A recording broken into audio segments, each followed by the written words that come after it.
नमस्कार दोस्तों, आप सभी का स्वागत है। इंडियन पॉलिटी का लेक्चर नंबर 90 है। आज के इस लेक्चर में राजभाषा के बारे में पढ़ेंगे। ऑफिशियल लैंग्वेज बहुत ही महत्वपूर्ण चैप्टर है, मिस मत कीजिएगा। संविधान का भाग 17 हम पढ़ने जा रहे हैं, जिसमें आर्टिकल 343 से लेकर 351 तक है। ठीक है, संविधान का भाग 16 आपने पिछली बार पढ़ा था और आज के इस लेक्चर में संविधान का भाग 17 आपको पढ़ना है। मिस मत कीजिएगा क्योंकि बहुत ही इम्पोर्टेंट है कि परीक्षाओं में ज़रूर ये क्वेश्चन पूछे जाएंगे, तो बिल्कुल मिस मत कीजिएगा। ठीक है, तो सबसे पहले ये मालूम होना चाहिए राजभाषा का मतलब क्या होता है, ऑफिशियल लैंग्वेज का मतलब क्या होता है। राजभाषा का मतलब होता है राजकाज की भाषा, अर्थात जो भाषा सरकार यूज़ करती है अपने सरकारी कामों को करने के लिए, वही राजभाषा कहलाती है। और एक राष्ट्रभाषा होती है, कहीं आप कंफ्यूज ना हो जाइए, मैं बता देता हूँ। राष्ट्रभाषा आमतौर पर वो भाषा होती है जिसे पूरा देश समझे बोले, वो राष्ट्रभाषा होती है। तो ज़्यादातर जो देश हैं उनकी राष्ट्रभाषा अर्थात नेशनल लैंग्वेज और ऑफिशियल लैंग्वेज एक ही है। लेकिन भारत के केस में आपको जानकर हैरानी होगी कि भारत की कोई भी राष्ट्रभाषा नहीं है। दिमाग में आपके यही चल रहा होगा कि हिंदी जो है वो राष्ट्रभाषा हो सकती है, नेशनल लैंग्वेज हो सकती है, लेकिन ऐसा नहीं है। हिंदी भारत की राष्ट्रभाषा नहीं है, नोट कर लीजिएगा। ठीक है, फिलहाल राष्ट्रभाषा की तो हम बात ही नहीं कर रहे, हम तो राजभाषा के बारे में पढ़ने जा रहे हैं। अब राजभाषा, जब हमारा देश आज़ाद हुआ, संविधान सभा जो है हमारा संविधान बना रही थी, तो वहाँ पर चर्चा उठी कि हिंदी जो है बहुत जगह बोली जाती है, भारत के कोने कोने में हिंदी बोली जाती है, इसलिए हिंदी को राजभाषा घोषित कर देना चाहिए। तो जो नियम समिति थी, जो संविधान सभा की नियम समिति थी, उन्होंने हिंदी को राजभाषा बनाने के पक्ष में निर्णय दिया। लेकिन ऐसे प्रतिनिधि जो साउथ से आए थे, संविधान सभा के ऐसे मेंबर जो साउथ से बिलोंग करते थे, साउथ स्टेट से बिलोंग करते थे, तो उन्होंने बहुत विरोध किया। उन्होंने कहा नहीं, हिंदी जो है वो राजभाषा नहीं होनी चाहिए। उन्होंने हिंदी का विरोध किया। तो उसके बाद दो महत्वपूर्ण नाम हैं, मुंशी और अयंगर। इन्होंने कुछ समझौते के साथ एक फार्मूला तैयार किया, तो उसके बाद सबने मान लिया और उसके बाद 14 सितंबर 1949 को हिंदी को राजभाषा का संवैधानिक दर्जा दे दिया गया, कुछ शर्तों के साथ। वो शर्तें क्या थी अभी आर्टिकल्स में आपको देखने को मिल जाएंगी। ठीक है, ये बात आपको याद रखना है। इसी कारण से 14 सितंबर को हम हिंदी दिवस के रूप में मनाते हैं। हिंदी दिवस के रूप में कब मनाया जाता है? 14 सितंबर मनाया जाता है। 14 सितंबर 1949 को हिंदी को राजभाषा का संवैधानिक दर्जा दिया गया था, इसी कारण से। ठीक है, चलिए उसके बाद देखिए, हम पूरे राजभाषा के इस चैप्टर को 4 वर्गों में बांटकर पढ़ेंगे, तो आपको आसानी से समझ में आ जाएगा। पहला पढ़ेंगे संघ की भाषा। संघ की भाषा में 2 आर्टिकल हैं, आर्टिकल 343, 344।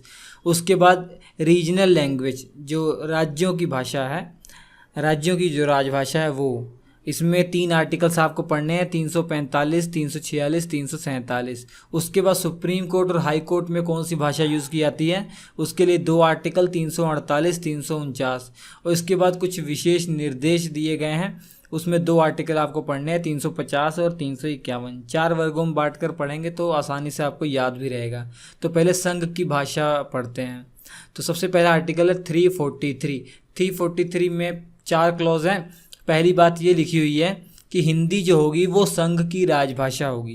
पहली बात क्या लिखी है? हिंदी संघ की राजभाषा होगी और इसे देवनागरी लिपि में लिखा जाएगा। हिंदी संघ की राजभाषा होगी और इसे देवनागरी लिपि में लिखा जाएगा। लेकिन जो संख्या हम लिखेंगे वो अंतर्राष्ट्रीय प्रयोग करेंगे, अर्थात संख्या 1, 2, 3, 4 इस प्रकार की प्रयोग करेंगे, ना कि इस प्रकार की। इस प्रकार की संख्या का प्रयोग नहीं किया जाएगा। ठीक है, इस प्रकार की संख्या का प्रयोग नहीं किया जाएगा। अंतर्राष्ट्रीय जो संख्या प्रयोग होती है, जो आपको आती है, वही प्रयोग की जाएगी, ये लिखा हुआ है। और दूसरी भाषा में देखिए क्या, दूसरे क्लॉज में क्या लिख दिया गया कि संविधान के लागू होने के बाद 15 वर्षों तक सभी सरकारी कामकाज अंग्रेजी भाषा में होंगे। देखिए, यही समझौता किया गया था मुंशी अयंगर फार्मूले में, तभी सब जाकर माने थे। तो पहले तो लिख दिया गया पहले क्लॉज में हिंदी जो होगी वो संघ की राजभाषा होगी, लेकिन ये शर्त लिख दी गई है कि जब 1950 में संविधान लागू हो रहा है उसके 15 वर्षों तक, उसके आने वाले 15 वर्षों तक अंग्रेजी का प्रयोग होता रहेगा। अर्थात अस्थायी तौर पर हमने अंग्रेजी को राजभाषा कबूल कर लिया था 15 वर्षों के लिए। और वहीं तीसरी बात ये लिखी है कि आरंभ में जो समय निर्धारित किया गया है 15 वर्षों का, अगर संसद चाहे तो इसके बाद भी अंग्रेजी को जारी रख सकती है, कोई दिक्कत नहीं। जैसे अंग्रेजी के लिए 15 वर्ष निश्चित किए गए हैं, लेकिन तीसरे क्लॉज में ये कहा गया है कि अगर संसद को लगता है कि अंग्रेजी की ज़रूरत है तो संसद कानून बनाकर अंग्रेजी को कंटिन्यू रख सकती है, कोई दिक्कत वाली बात नहीं है। तो संसद ने अपने अधिकार का प्रयोग करते हुए 1963 में ही कानून बना दिया, जिसे राजभाषा अधिनियम 1963 कहा जाता है। आइए देखते इसमें क्या कहा संसद ने। संसद ने कहा कि हिंदी तो संघ की राजभाषा रहेगी, ये तो इसमें कोई दो राय नहीं है, लेकिन इसके साथ साथ अंग्रेजी भाषा भी संघ की सभी राजकीय कार्यों के लिए प्रयोग की जाएगी।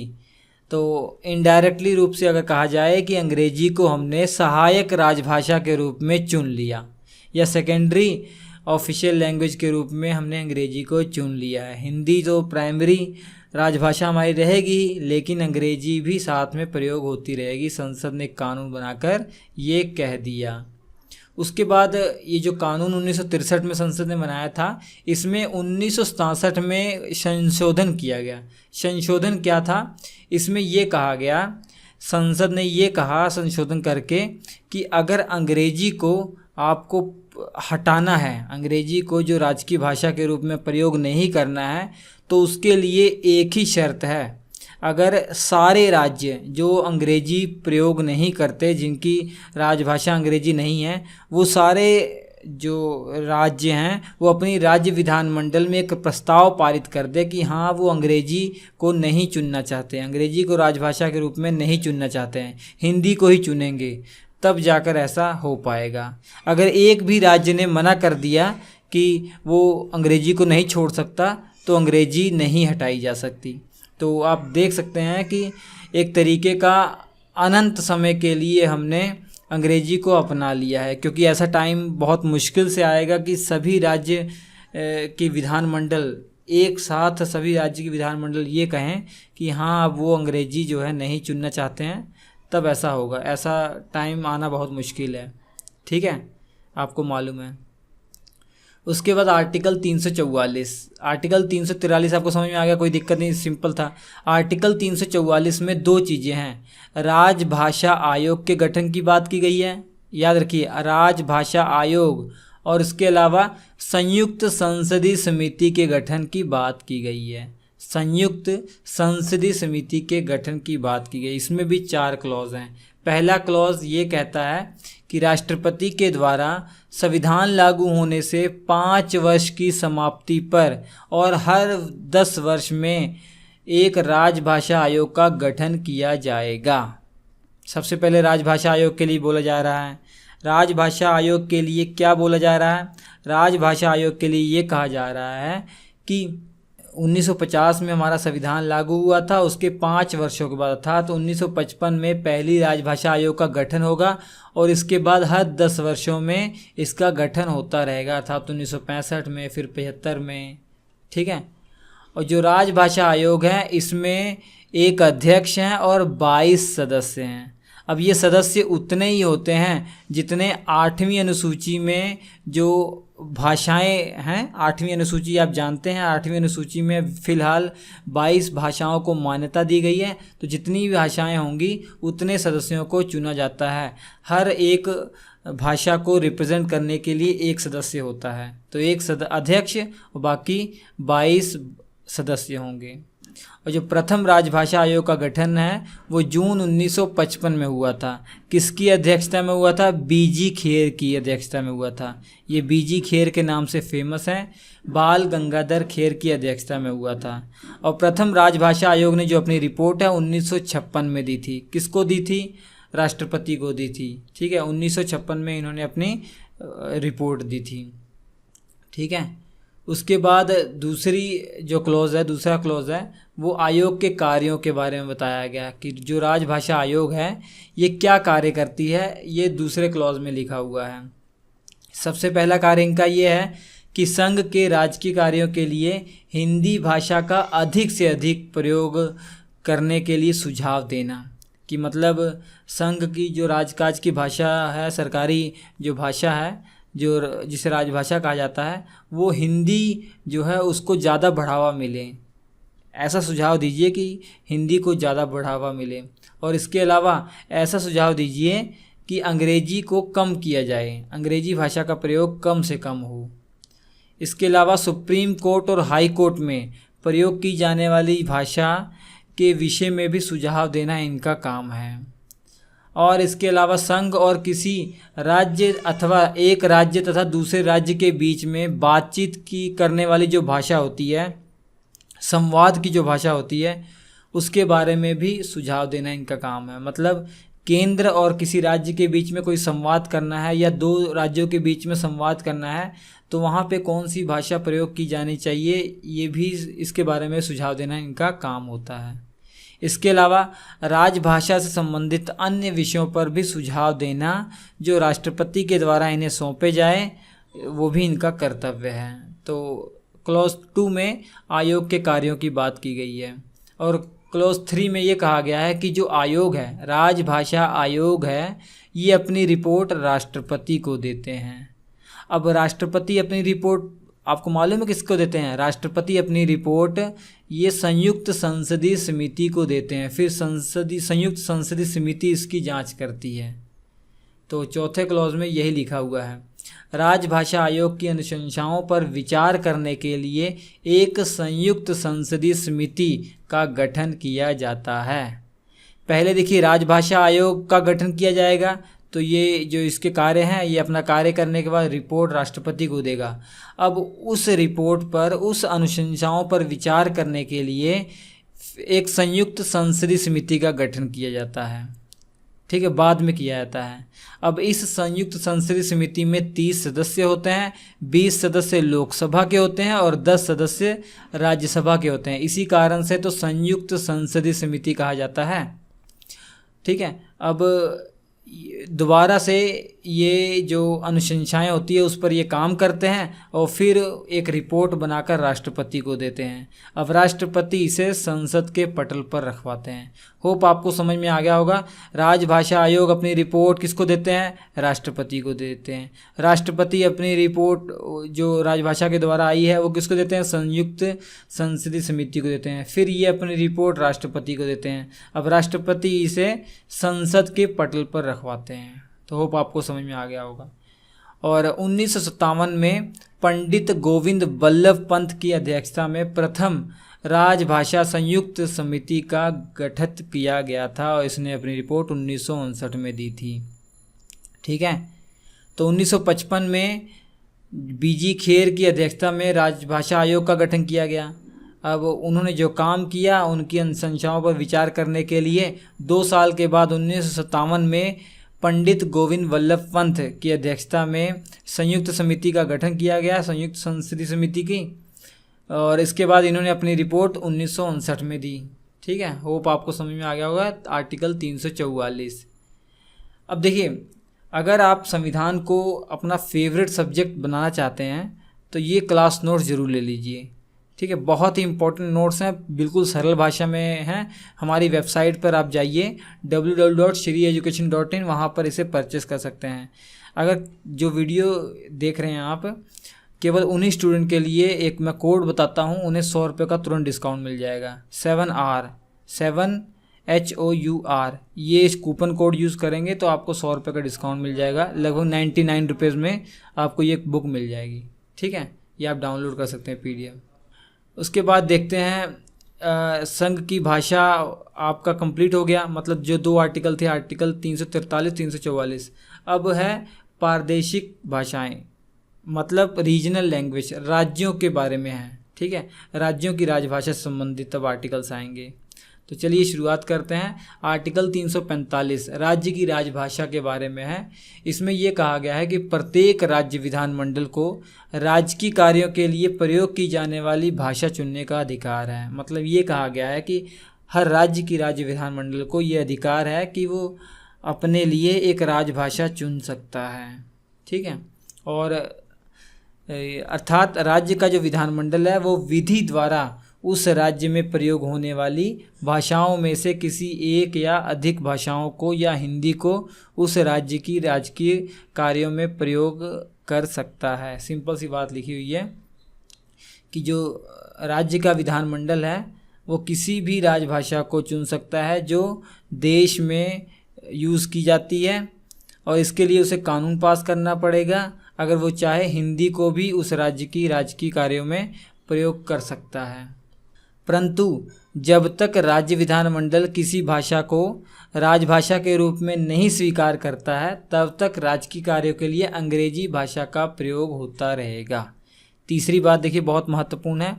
जब तक कोई राज्य विधानमंडल कानून बनाकर अपने लिए कोई राजभाषा स्वीकार नहीं कर लेता तब तक वहाँ पर अंग्रेजी भाषा का प्रयोग होता रहेगा। अर्थात वहाँ की जो राजभाषा रहेगी वो अंग्रेजी रहेगी। ठीक है।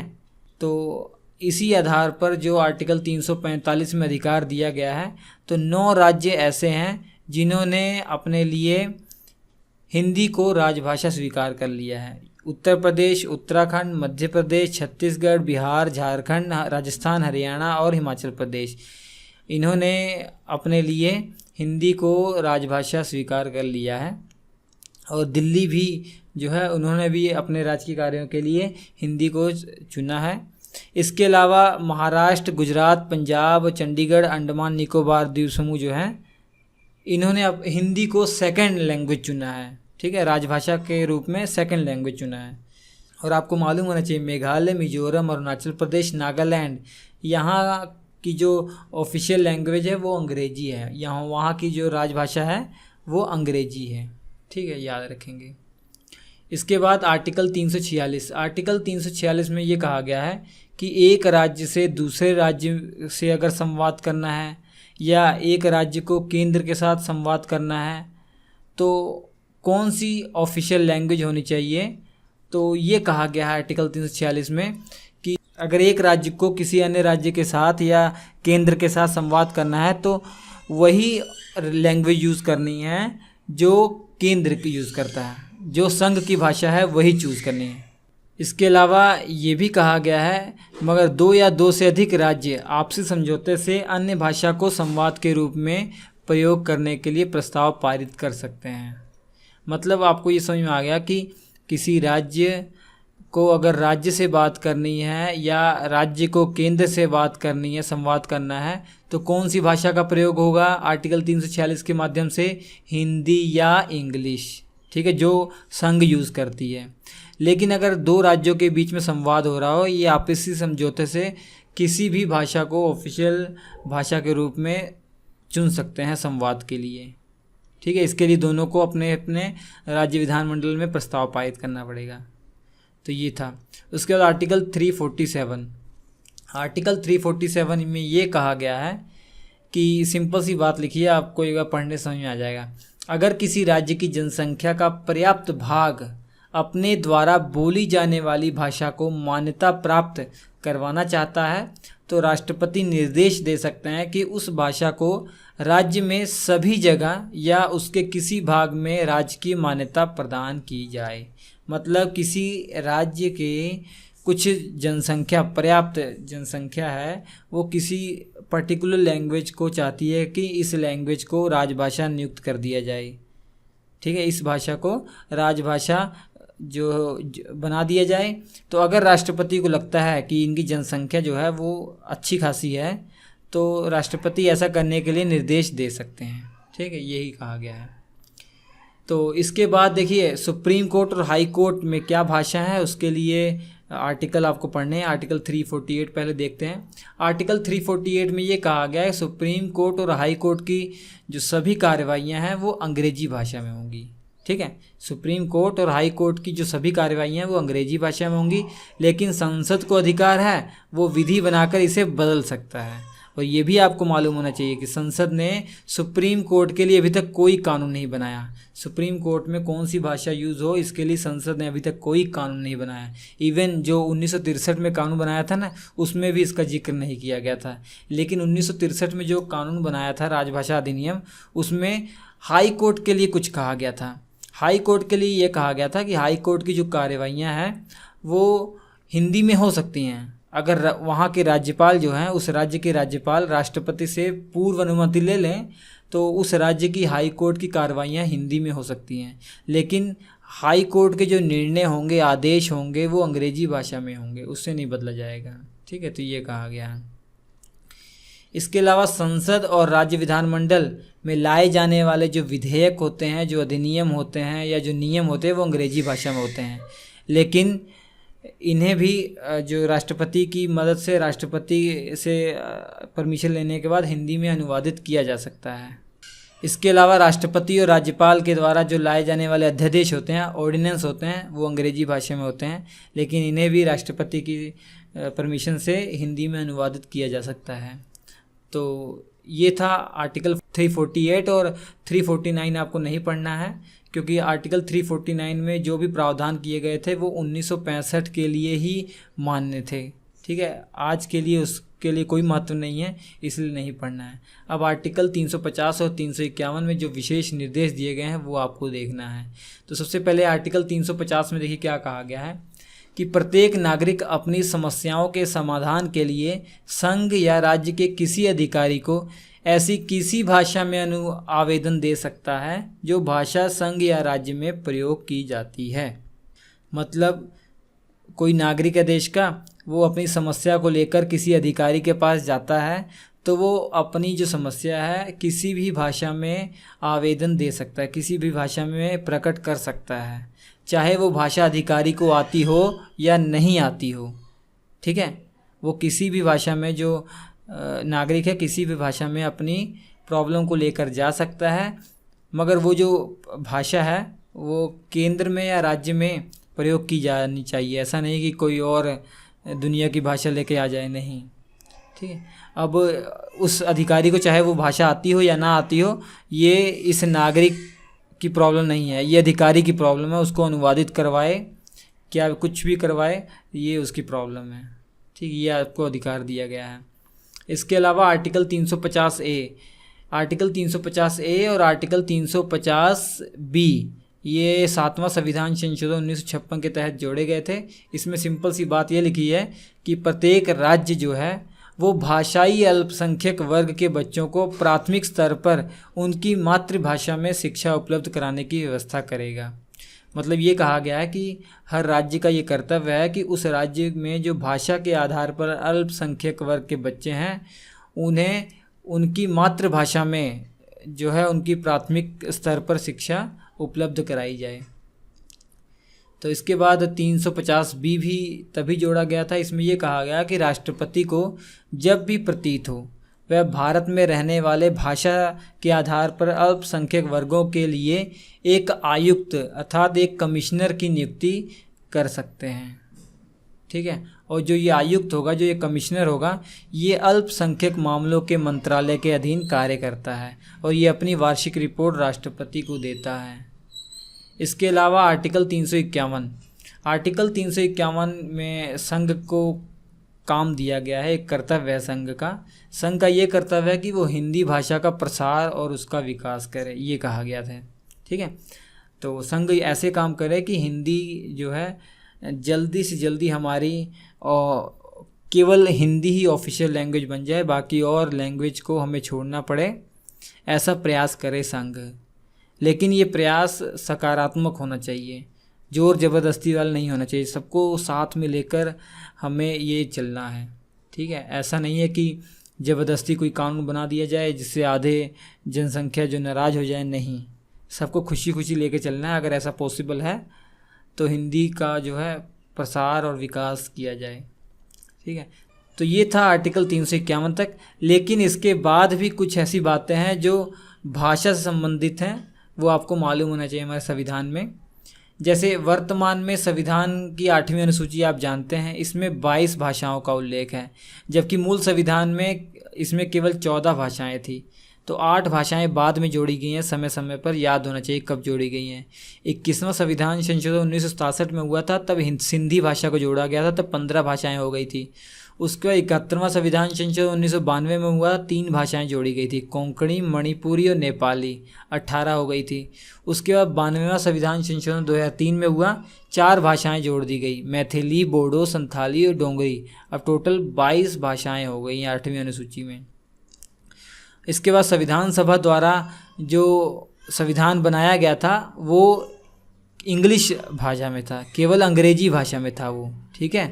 संविधान सभा ने जो 26 नवंबर 1949 में हमारा संविधान बनाकर तैयार कर दिया था, वो अंग्रेजी भाषा में बनाया था। लेकिन 58वां संविधान संशोधन 1987 में हुआ तो एक नया आर्टिकल 394A जोड़ा गया और इसके साथ ही संविधान का हिंदी भाषा में अनुवाद उपलब्ध कराया गया।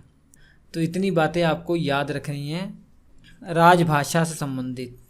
कोई डाउट हो तो कमेंट जरूर कीजिएगा। लेक्चर कैसा लगा, अच्छा लगा लाइक कीजिएगा, शेयर कीजिए दोस्तों के साथ। स्क्रीन पर 4 लेक्चर आ रहे हैं, देख लीजिएगा। हम आपसे मिलते हैं अगले एपिसोड में, तब तक के लिए नमस्कार।